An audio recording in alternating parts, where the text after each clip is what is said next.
ইমাম সাহেব যখন শব্দ করে সূরা ফাতিহা পাঠ করেন তখন আমরা সূরা ফাতিহা কিভাবে পড়ব? যেহেতু কোরআন মাজিদ পাঠ করলে চুপ করে শুনতে হয়, অপরদিকে সহিহ সুন্নাহ অনুযায়ী সূরা ফাতিহা না পড়লে নামাজ হবে না।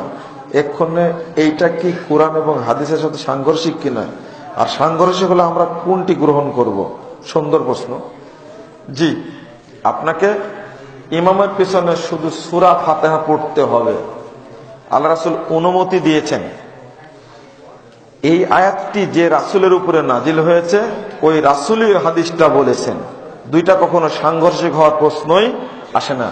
বুঝতে ভুল হয়েছে, সেটা হলো শুধু সূরা ফাতিহার ক্ষেত্রে। কিসের ক্ষেত্রে?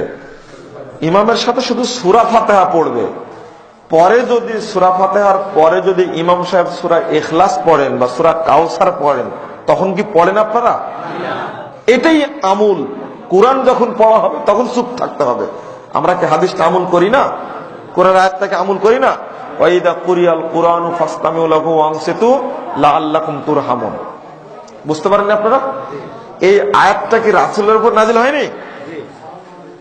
এই আয়াতের অর্থ হলো যে কোরআন অংশটুকু যখন পড়বে তখন চুপ থাকতে হবে। আমরা চুপ থাকি তো? রাসূল সাল্লাল্লাহু আলাইহি ওয়াসাল্লাম বলেছেন সূরা ফাতিহা পড়তে হবে, না পড়লে সালাত হবে না। যে কোনো সালাতে পড়তে হবে, এটা সাংঘর্ষিক বিষয় নয়।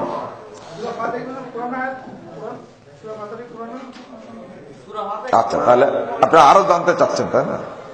আসলে এইভাবে উত্তর দিয়ে হয় না। আল্লাহ বলেছেন সূরা হিজর 87 নম্বর আয়াত, লাকাদ আতাইনাকা সাবআম মিনাল মাসানি ওয়াল কুরআনাল আযীম। আমি আপনাকে দান করেছি বারবার পঠিত 7টি আয়াত এবং মহাগ্রন্থ আল কুরআন। আল্লাহ এখান থেকে কুরআন থেকে সূরা ফাতিহাকে আলাদা করে ফেলেছেন। আল ফাতিহা মানে কি জানেন? ভূমিকা। কোনদিনই বইয়ের ভূমিকা বইয়ের অন্তর্ভুক্ত হয় না।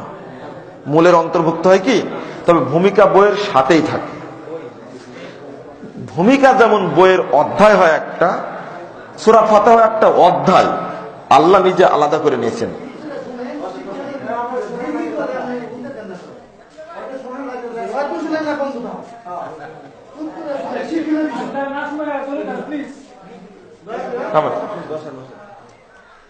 এখন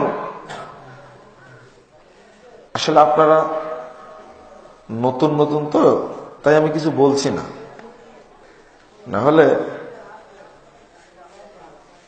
আমিও একটু ধমক দিতে পারি। কিন্তু আপনারা কি মনে করেন নতুন আসছি তো, এই জন্য কিছু বলছি না আপনাদেরকে। হ্যাঁ, আর একদিন যখন আসবো তখন বুঝতে পারবেন। হ্যাঁ, যেটা বলছিলাম, এটা আলাদা করে নেওয়া হলো। আর এই হাদিসের সবচেয়ে ভালো ব্যাখ্যা আপনি বুঝবেন না সাহাবীরা বুঝবেন? বলেন তো দেখি। সহিহ মুসলিমের হাদিস, আবু হুরায়রাকে যখন জিজ্ঞেস করা হলো ইমাম যখন সূরা ফাতিহা পড়ছে তখন কি করব, তখন ইকরা বিহা ফি নাফসিক, তুমি মনে মনে পড়ো। এক। উমর রাদিয়াল্লাহু আনহুকে জিজ্ঞেস করা হলো ইমাম যখন সূরা ফাতিহা পড়ে আমিও কি পড়বো, তখন উমর রাদিয়াল্লাহু আনহু বলে যে পড়ো, না পড়লে সালাত হবে না।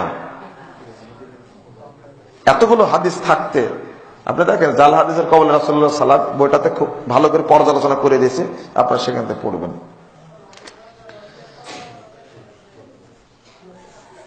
আর একটা বিষয় আমরা জানার জন্য বলি, সেটা হলো